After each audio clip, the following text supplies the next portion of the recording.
नमस्कार, जौहर झारखंड देख रहे हैं आप। आपके साथ मैं हूं शिप्रा झा। झारखंड के मुख्यमंत्री हेमंत सोरेन से ईडी ने करीब 9.5 घंटे तक पूछताछ की। उनसे खनन घोटाले के साथ साथ मनी लॉन्ड्रिंग से जुड़े सवाल किए गए। पूछताछ के लिए मुख्यमंत्री हेमंत सोरेन दोपहर 11:53 पर ईडी दफ्तर में दाखिल हुए थे। तब से रात 9:30 बजे तक उनसे लगातार पूछताछ हुई। इस बीच रात 8:50 पर मुख्यमंत्री की पत्नी कल्पना सोरेन ईडी दफ्तर पहुंची और इसके थोड़ी ही देर बाद रात 9:38 पर मुख्यमंत्री हेमंत सोरेन ईडी दफ्तर से बाहर आए। टीवी स्क्रीन पर आप ये 3 तस्वीरें देख सकते हैं, जिसमें आज सुबह से लेकर रात तक क्या कुछ हुआ वो आपको दिखा रहे हैं। और अविनाश हमारे सहयोगी अधिक जानकारी के साथ जुड़े हुए हैं। अविनाश, अब सीएम हेमंत सोरेन अपने आवास पहुंच ही चुके होंगे। वहां पर फिलहाल क्या कुछ गहमा गहमी आप देख पा रहे हैं?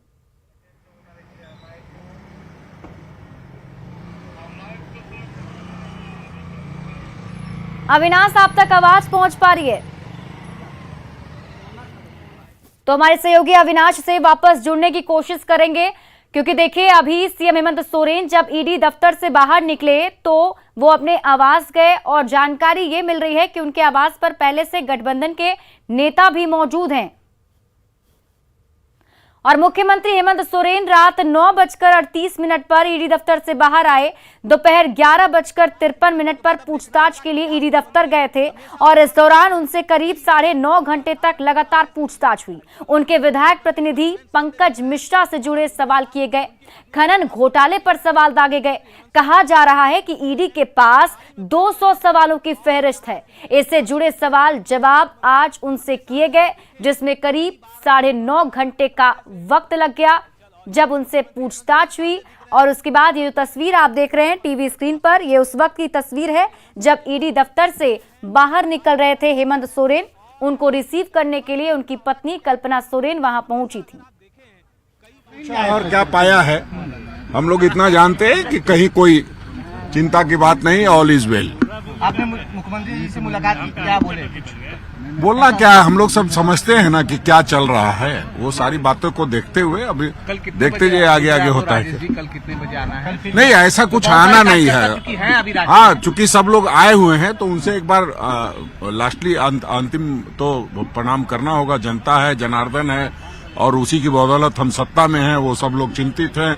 वह पूरे रांची में लाखों की संख्या में आज उपस्थित थे, तो उनको धन्यवाद करना होगा कि आप लोग महागठबंधन के सारे नेता धन्यवाद करेंगे। देखिए, ये सरकार संविधान सम्मत सरकार है, संवैधानिक मूल्यों का पालन करने वाली है और माननीय मुख्यमंत्री जी ने लोकतंत्र और संविधान का सम्मान किया है और जो भी उनसे पूछताछ होगी उसका वो सही और माकूल जवाब देंगे और संविधान का सम्मान करेंगे। जी, इतनी लंबी पूछताछ होगी ये हम लोगों को लग रहा था और सारे पूछताछ जो बहुत अच्छे माहौल में अभी बताए हमारे माननीय मुख्यमंत्री ने, पार्टी के कार्यकारी अध्यक्ष, और सभी प्रकार का इस पूरे जांच में जो भी ईडी के द्वारा पूछा जाएगा सब चीजों का जवाब होगा और ईडी को भी समग्रता से संपूर्ण जांच को निष्पक्षता के साथ करना है। और सीएम आवास से हमारे सहयोगी अविनाश हमारे साथ जुड़े हुए हैं। अविनाश, वहां क्या कुछ चल रहा है अभी? देखिए, अब कुछ भी नहीं है और ये मुख्य द्वार है मुख्यमंत्री आवास का। और बाहर की अगर बात करें या अंदर की भी एक बार तस्वीर हम दिखाना चाहेंगे आपको कि अब से कुछ मिनट पहले तक पूरा ये कैंपस, जो पार्टी के विधायक हैं, गठबंधन दल के जो विधायक हैं, मंत्री हैं, उनके वाहन यहाँ लगे हुए थे। लेकिन अब कुछ भी नहीं है, पूरा सन्नाटा है। जो गाड़ियां लगी हुई हैं वो सिर्फ और सिर्फ यहाँ जो रात में रहती है वही गाड़ियां हैं और कोई दूसरी गाड़ी नहीं है। मतलब साफ है कि यहाँ से अब तमाम जो विधायक थे, जो मंत्री थे, वो वापस जा चुके हैं। पूरे अगर सुबह से लेकर अभी तक की अगर हम बात करें तो आपको बार बार हम लोग कह रहे हैं कि 11:53 में मुख्यमंत्री हेमंत सोरेन ईडी ऑफिस पहुंचे थे और 9:38 पर, रात के 9:38 पर वो वापस ईडी ऑफिस से निकले। मतलब साफ है कि ये 9.5 घंटे तक की जो पूछताछ हुई है इसमें कई तरह के जो सवाल आए हैं उसको मुख्यमंत्री ने अपने स्तर पर रखा होगा। दूसरी बात यह भी है कि अभी जो यूपीए के जो विधायक हैं या जो नेता हैं, जो बड़े नेता हैं, जो मंत्री हैं, उन्होंने कहा है कि सब कुछ ठीक है।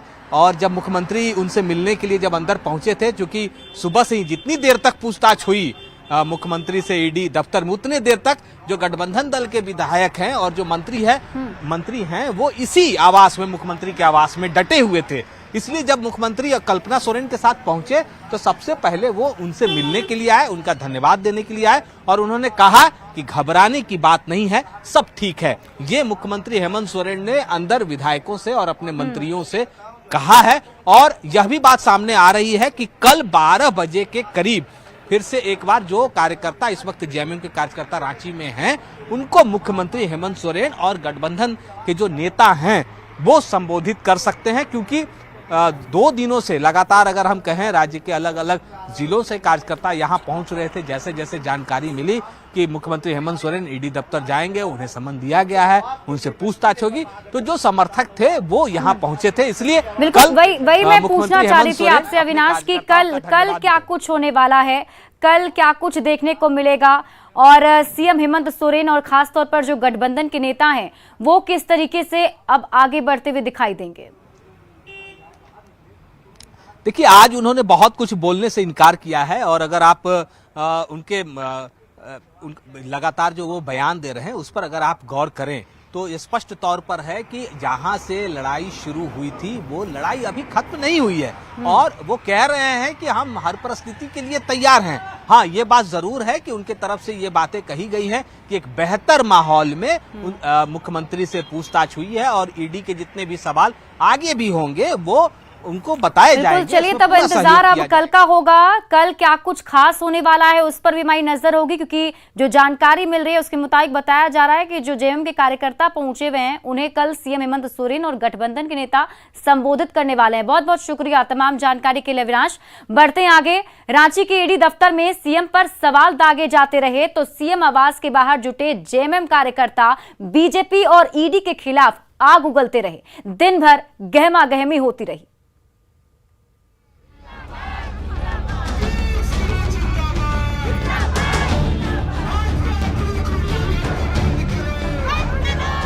ईडी दफ्तर में सीएम हेमंत सोरेन तीखे सवालों से जूझते रहे तो सीएम आवास के बाहर झारखंड के कोने कोने से आए जेएमएम कार्यकर्ताओं का हुजूम उमड़ता रहा।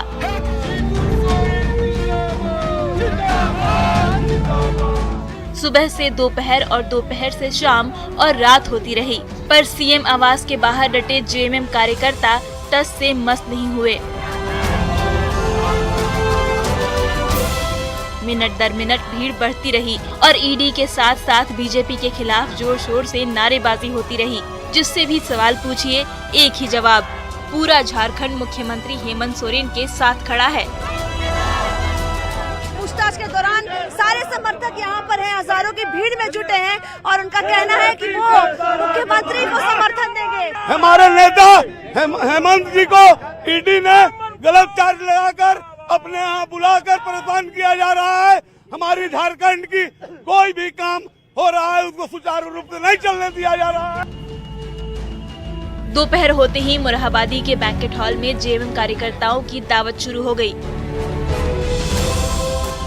जहां चावल, दाल और सब्जी से सजी स्वादिष्ट थाली परोसी जाती रही और जेएमएम कार्यकर्ता लजीज खाने का लुत्फ उठाते रहे। भीड़ में कई महिलाएं भी छोटे छोटे बच्चों के साथ दिखी। और आप देख सकते हैं कि इस समय जो गढ़वा से जो कार्यकर्ता पहुंचे हैं उनकी मौजूदगी सबसे ज्यादा नजर आ रही है। और यहाँ पर जहाँ के मोरहाबादी मैदान में जहाँ ये गढ़वा के तमाम कार्यकर्ता मौजूद हैं, उनके खाने पीने का भी सही तरीके से इंतजाम किया गया है। खाने में क्या क्या भैया? दाल भात सब्जी अचार। हाँ, पूरी कचौड़ी भी है क्या? पूरी कचौड़ी नाश्ता में। कितने लोग यहाँ पर खाने के लिए पहुंचे हैं? लमसम 5,000। दोपहर के भोजन के बाद एक बार फिर जेएमएम कार्यकर्ताओं का जत्था मुराबादी मैदान से सीएम आवास के बाहर जुटा और बीजेपी के खिलाफ नारेबाजी का दौर शुरू हो गया।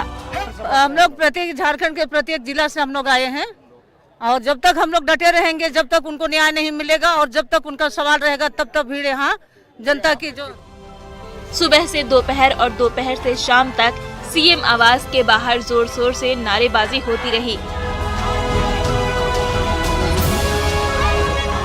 ईडी और बीजेपी के खिलाफ निशाना साधा जाता रहा, पर शाम ढलते ही जेएमएम कार्यकर्ता वापस मोरहाबादी मैदान में लगे कैंप में लौट गए।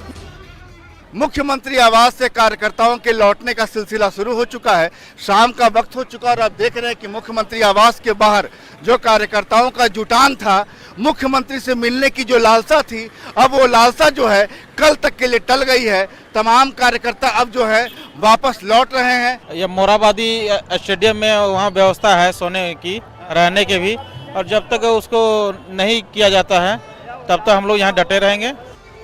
झारखंड के कोने कोने से आए जेएमएम कार्यकर्ताओं का हुजूम सीएम आवास के बाहर कई घंटे तक हल्ला बोल करता रहा।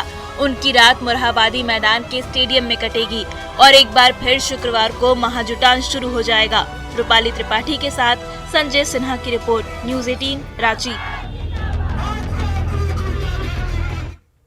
झारखंड के कोने कोने से आए जेएमएम कार्यकर्ता अभी भी रांची में डटे हुए हैं। मोरहाबादी के स्टेडियम में उनके ठहरने का इंतजाम किया गया है। रांची में ठंड बढ़ गई है, इसलिए जेएमएम कार्यकर्ताओं को कंबल भी दिए गए ताकि उनकी रात सुकून के साथ कट सके।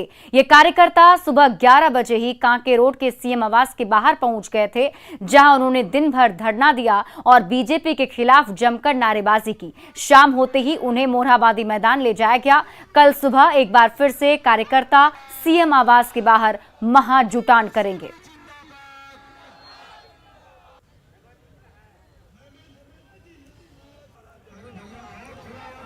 रांची में मुख्यमंत्री हेमंत सोरेन से हुई पूछताछ को लेकर सियासत गर्मा गई। बीजेपी ने गठबंधन सरकार पर भ्रष्टाचार का आरोप लगाया तो जेएमएम और आरजेडी ने इसे बदले की सियासत बताया है। एक एक पाई का हिसाब जनता को देना होगा।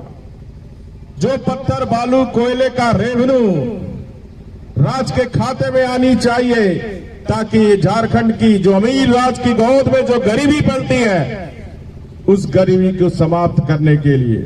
लेकिन अवैध खनन धंधा कर सारे राजस्व एक परिवार सोरेन परिवार के खाते में जा रहे हैं।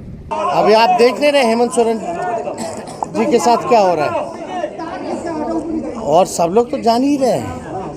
अब कोई नई बात रही है क्या? ये इस पे बार बार टिप्पणी करने का कोई मतलब ही नहीं है। जनता जान रही है क्यों हो रहा है। संख्या बल के आधार पर कोई भी सरकार बनती है और कोई भी सरकार बिगड़ती है। संख्या बल हमारे साथ है। हम लोग 52 का समर्थन, हमारे 52 विधायकों का समर्थन हमें है और हम पूरी मजबूती के साथ राज्य की जनता के मैंडेट का सम्मान करेंगे और राज्य की जनता ने जो हमें जो जिम्मेदारी सौंपी है, उन जिम्मेदारी को हम पूरा करेंगे। झारखंड के मुख्यमंत्री हेमंत सोरेन से हो रही ईडी की पूछताछ पर सियासत गर्मा गई। बीजेपी ने इसे सामान्य प्रक्रिया बताया तो महागठबंधन ने बीजेपी की साजिश। आपके लोगों ने अपराध किया, जेल के अंदर हैं। अब जब रक्षक ही भक्षक बन जाए तो इस राज्य का भगवान ही भला करेगा।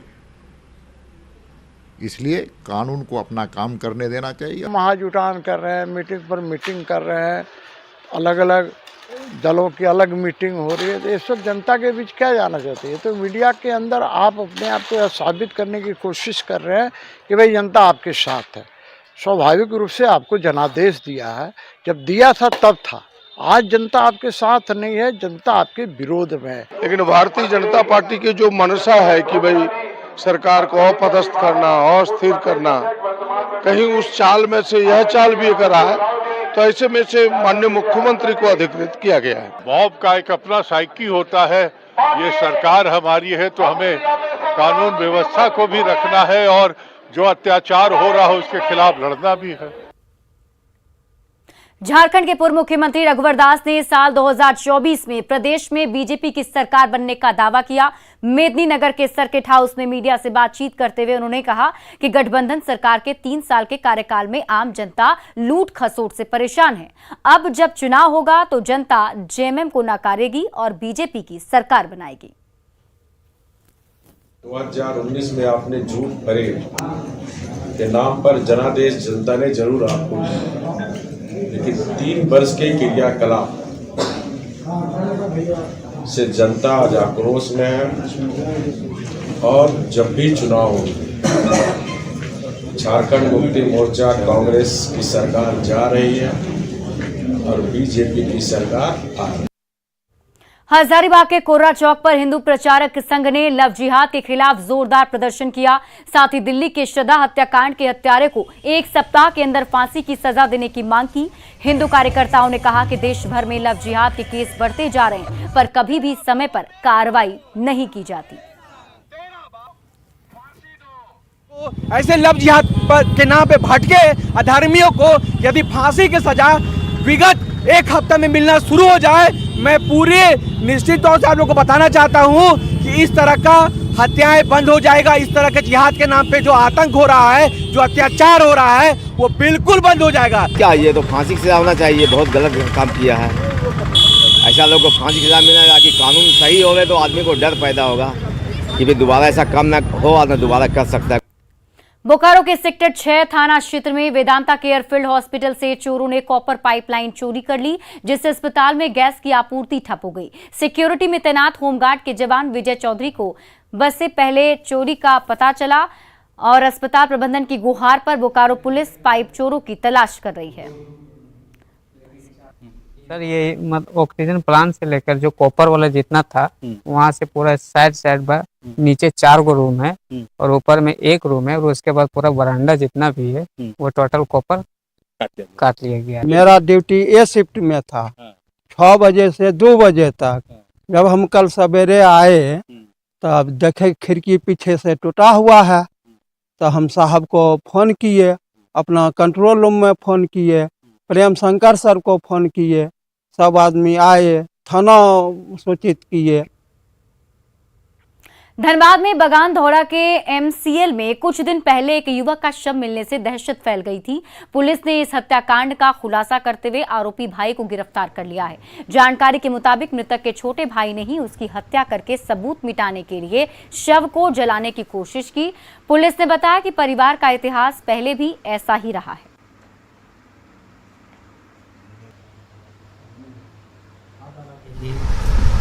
उसको मारा था, ये लोगों का इतिहास भी उसी तरह का रहा है। अब ये लोग 6 भाई थे। अब पहले भी एक भाई का 2017 में हत्या हुआ था, जिसमें इन लोग का परिवार में ही उसको मारा गया था। गोड्डा के बाबूपुर के पास तेज रफ्तार ट्रैक्टर ने बीरबल शाह नामक राहगीर को रौंद दिया, जिसमें वो गंभीर रूप से जख्मी हो गए। परिजन उन्हें ऑटो से अस्पताल ले जा रहे थे, पर उन्होंने रास्ते में ही दम तोड़ दिया। घटना से नाराज ग्रामीणों ने गोड्डा पिरपैंती रोड को जाम कर दिया। साथ ही ट्रैक्टर ड्राइवर की गिरफ्तारी और मुआवजे की मांग की।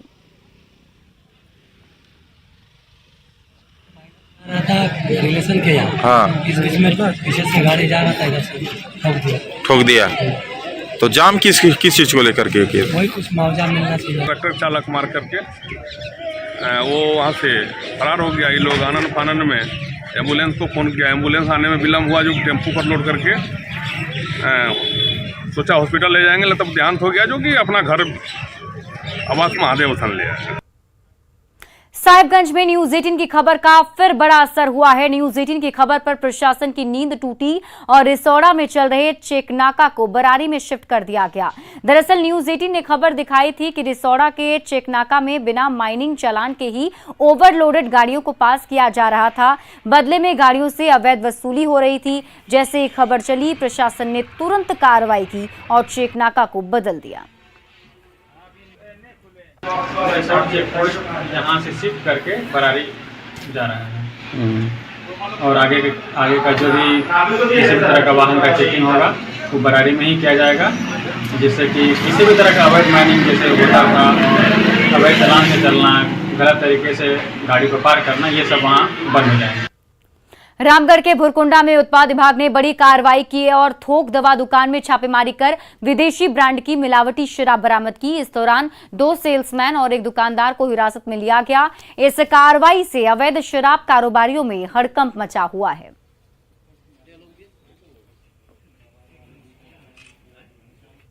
और फिलहाल इस बुलेटिन में अभी के लिए बस इतना ही। आप देखते रहिए न्यूज 18 बिहार झारखंड।